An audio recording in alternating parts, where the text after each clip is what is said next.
मेरे कोई व्यूअर है जिनका नाम है मानस रजूरिया। उनकी रिक्वेस्ट पे मैं ये वीडियो बना रहा हूँ। और मुझे लगता है कि वो अभी सेकंड जनरेशन के बच्चे हैं जो थोड़ा बहुत इस गाड़ी के बारे में जानना चाहते हैं और ज़्यादा। तो उन्होंने मुझसे क्वेश्चन किया है कि किस तरह से बाइक के जो फ्यूल कॉक है उसको समझना चाहिए, उसमें रिज़र्व कितना आता है और कितना पेट्रोल भरवाना चाहिए। और उनका कोई फ्रेंड है जो बार बार किक्के लगाता है और उसके बाद फ्यूल कॉक को ऑन ऑफ करके वो बाइक स्टार्ट करता है। तो चलिए मैं उनको समझा देता हूँ इस वीडियो के ज़रिए। देखिए क्या होता है कि इसमें जो बाइक है इसमें 1.5 लीटर जो है रिज़र्व में रहता है।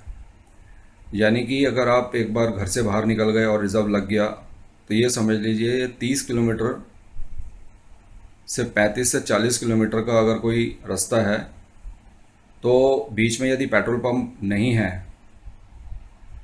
तो आप आंख बंद करके इस बाइक को ले जा सकते हैं, इस ट्रस्ट पे कि ये बीच में आपको धोखा नहीं देगी। इसके और 135 दोनों के टैंक में ऑलमोस्ट एक ही कैपेसिटी है और ये 10 लीटर का टैंक है। इसके अंदर 1.5 लीटर जो होता है रिज़र्व में रहता है। और कई लोग तो रिज़र्व पे ही चलाते हैं। अब पॉकेट कितना अलाउ करती है वो डिपेंड करता है। कई लोग टैंक फुल करा के चलते हैं, कई लोग कम चलाते हैं बीच में तो वो कम फ्यूल डालते हैं और कई लोग तो रिज़र्व पे ही चल देते हैं। तो आपको क्या करना है कि देखिए एक इसका पैटर्न जो है अंदर शेड ले लेता है। आप जितना पेट्रोल इसमें रखते हैं बाकी के टैंक में जंग लगना शुरू हो जाता है। और वो किस तरह से होता है, ओरिजिनल टैंक होगा तो अंदर से भी कोटिंग होती है प्रोटेक्शन की। और कभी कभी आपने देखा होगा जब ये पेट्रोल पंप में हम फ्यूल लेने जाते हैं तो इसमें जो नली होती है जो टैंक में डालते हैं ये लोग, वो कई बार टकरा देते हैं टैंक से और वहीं से ही जो है हमारा प्रोटेक्शन लेयर टूटने लगती है। और आपने कभी खोल के देखा होगा टैंक के ढक्कन को तो वहाँ से काफ़ी स्क्रैच और डैमेज सा सीन दिखाई देगा। तो एक तो जब भी आप जाएं आप उनको बोल सकते हैं कि भाई रिक्वेस्ट है आराम से इसको डालना, और उसको डलवा के बंद कर दें तुरंत। उसके बाद क्या है कि मैंने जैसे पिछली वीडियो में भी बताया था कि बारिशों में ज़्यादातर जंग की समस्याएं आती हैं। और आपका जो फ्रेंड है वो बाइक में किक के क्यों मारता रहता है कि फ्यूल कॉक जो है वहाँ पे कचरा बन सकता है। जो फ्यूल आपका टैंक से आ रहा है यहाँ से जो आता है वो कचरा बन के नीचे कैप में भी जमा हो जाता है। और फिल्टर जो है यहाँ पर वो फिल्ट्रेशन के थ्रू अपना कार्बोरेटर के अंदर जाता है। और जब कार्बोरेटर से पूरा जो आपका फ्यूल है और एयर फ्यूल मिक्सचर प्रॉपर बन जाता है तो फिर वो इंजन में जाता है। तो होता ये है, बाइक को अगर कहीं पे भी उसके रास्ते में, फ्यूल के रास्ते में कोई भी कचरा होगा तो वो मिसिंग करेगी, झटका मारेगी, बंद करेगी, रुकेगी और स्टार्ट भी नहीं होगी। तो ये सब जनरल चीज़ है। सबसे पहले तो अपनी बाइक में सफाई रखना सीखो। क्लियर जितना रखोगे उतना साफ दिखेगा, जितना गंदी बाइक होगी उतना दिखेगा ही नहीं कि मेरा पेट्रोल लीक ही कहाँ से कर रहा है या कचरा आ कहाँ से रहा है। कोई साफ जगह होगी तो उसमें गंदगी तुरंत दिख जाएगी, लेकिन अगर गंदी चीज़ होगी तो उसमें गंदगी से ही भंडारा भरा पड़ा है तो फिर उसमें कहाँ से देख पाओगे। तो करना ये है कि बस सबसे पहले तो अपनी बाइक को साफ रखें। टाइम टू टाइम अपनी बाइक को सर्विस कराएं। कम से कम अगर आप उसको रेगुलर चलाते हैं तो 4 महीने 5 महीने में एक बार ज़रूर करवा लें। और कुछ किलोमीटर की अगर बातें करते हैं तो कम से कम 2000 किलोमीटर के बाद अपना सर्विस करवा लें। और सर्विस में आपका यही सब चीज़ें देखी जाती हैं कि जो फ्यूल की जो लाइन है वो बिल्कुल क्लियर होनी चाहिए, कहीं पे रुकावट नहीं होनी चाहिए। आपको लगता है कि भाई ये बहुत ज़्यादा महंगी चीज़ तो वैसे है नहीं, फ़िल्टर वगैरह और फ्यूल कॉक तो बहुत ज़्यादा पुराने हो गए हैं या इनमें वर्किंग एफिशिएंसी नहीं रही, तो इनको चेंज करवा लें, कार्बोरेटर की सफाई करवा लें अच्छे से और उसको ट्यून करवा लें, और टैंक जो है वो प्रॉपर क्लियर करवा लें साल में एक बार। टैंक बार बार नहीं होता, लेकिन साल में एक बार उसका सफाई होना ज़रूरी है। अब चलिए, यहाँ पर ये तो मैंने आपको क्लियर कर दिया कि आपकी बाइक इतनी किक्के क्यों खाती है। और ये भी हो सकता है कि आपने कभी ध्यान ना दिया हो, स्पार्क प्लग की साइड से भी ये सारी प्रॉब्लम्स आती हैं। वो आप किसी टेक्नीशियन को दिखाएं और वही आपको बताएगा कि एग्जैक्ट पोजीशन क्या है। ये तो मैंने आपको जनरल बात बता दी। अब मैं आपको बताता हूँ कि टैंक में जनरली कितना पेट्रोल रहना चाहिए। आप ज़्यादा नहीं, अगर ज़्यादा इस बाइक को चलाते हैं तो 2 लीटर कम से कम और 5 लीटर काफ़ी है इसके अंदर स्टॉक में रखने के लिए। टैंक को फुल कभी ना कराएं। और टैंक में ज़्यादा अगर प्रोटेक्शन देनी है तो आप एक ढक्कन इसका टूटी ऑयल लें, टैंक में डाल दें और शेक कर दें अच्छे से, चारों तरफ से वो एकदम सरफेस पे चिपक जाए, जिससे कि कहीं से भी जंग लगने की उम्मीद ना रहे। बस यही इसकी प्रोटेक्शन है। और टाइम टू टाइम सर्विस करा लें।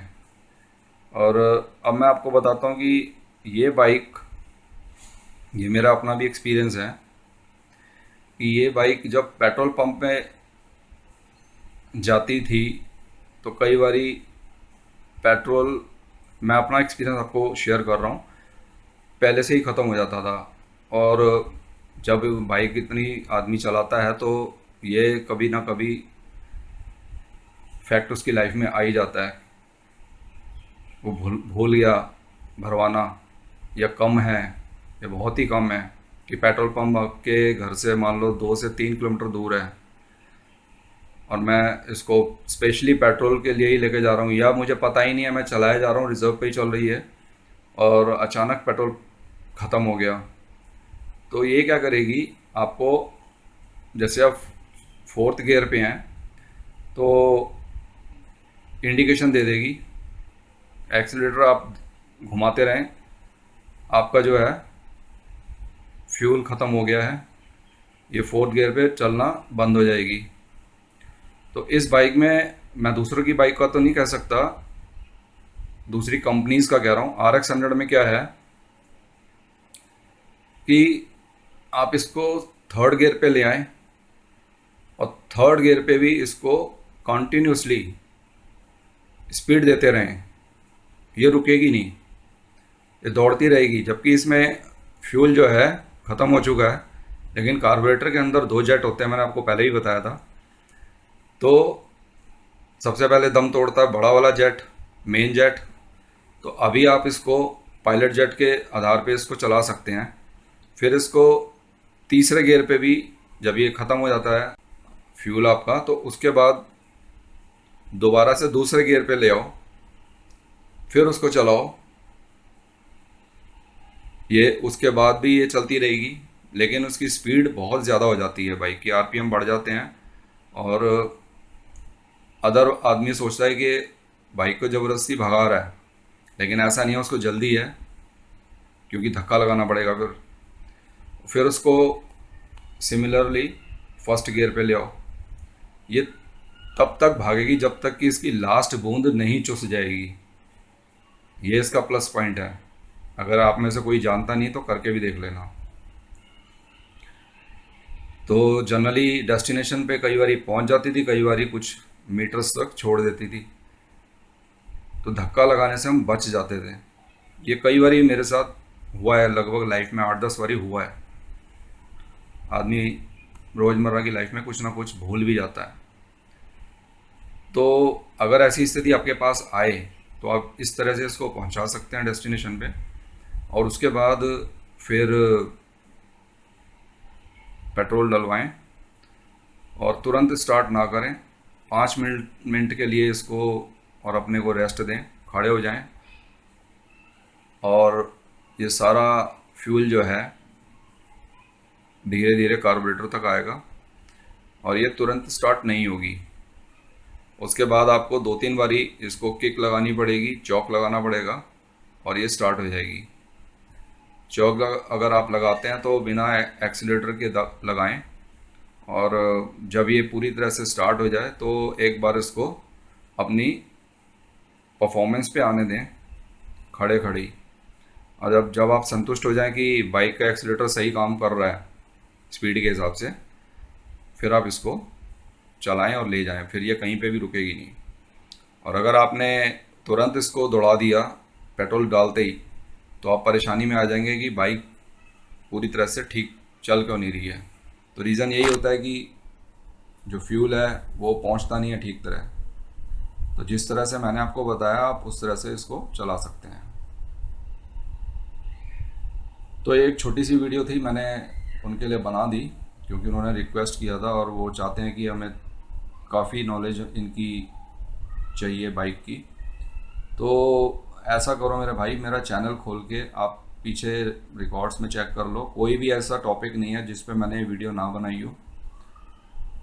और हर तरह से मैंने कोशिश की है कि आपको सारा एक्सपीरियंस अपनी इसके साथ जो भी मेरा है शेयर करने का, वो मैंने आपको वीडियोज़ में किया है। यहाँ तक कि मैंने घर पर बुला बुला करके अपने टेक्नीशियंस को सर्विस करवाई है बाइक, जबकि कोई टेक्नीशियन घर पे नहीं आता, लेकिन इस बाइक के लिए वो उठ के आए हैं और करके गए हैं।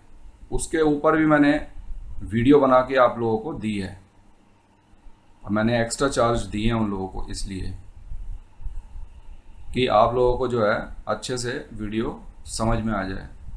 जनरली हम वर्कशॉप पे जाके वीडियो बनाएंगे तो वहाँ बहुत नॉइज़ पोल्यूशन और वो एनवायरनमेंट नहीं मिलता वीडियो का जो एक घर पे मिलता है। तो उम्मीद करता हूँ कि आपको ये वीडियो समझ में आ गया होगा। और किसी और टॉपिक पे यदि किसी को कुछ समझ नहीं आ रहा और मुझे लगता है वो मेरे साथ पॉसिबल है वीडियो बनाना, तो मैं ज़रूर आपका मदद कर दूंगा, और जो मुझसे हो सकेगा उस विषय पे मैं वीडियो बना दूंगा, नहीं तो मैं ऑरली समझा दूंगा।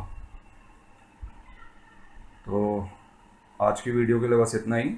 उम्मीद करता हूँ आपको ये वीडियो पसंद आएगी। नए टॉपिक के लिए आप इंतज़ार कीजिए, तब तक के लिए आज्ञा दीजिए। धन्यवाद।